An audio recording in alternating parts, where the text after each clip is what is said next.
सोमवार असल्यामुळे सगळ्यांचा उपवास होता. फक्त मी, भाऊजी आणि आद्या सोडली. तर मग आमच्यासाठी छान असा पोह्यांचा नाश्ता बनवला. बाकीच्यांना सगळ्यांना खिचडीच डब्याला घेऊन गेले होते.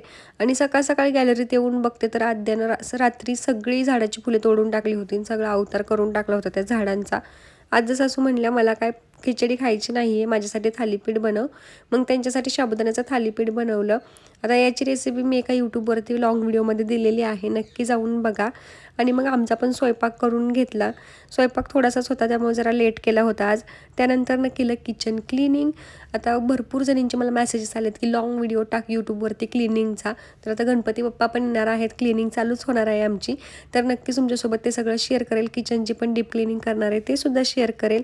आणि टाईल्स वगैरे पण घासायचे आहेत किचनच्या वरच्या, ते सगळं मी तुमच्यासोबत शेअर करेल. अजूनपर्यंत माझ्या यूट्यूब चॅनलला तुम्ही सबस्क्राईब केलं नसेल तर नक्की जाऊन करा. बायोमध्ये लिंक आहे. आद्याला थोडंसं फिरवण्यासाठी वरती घेऊन आले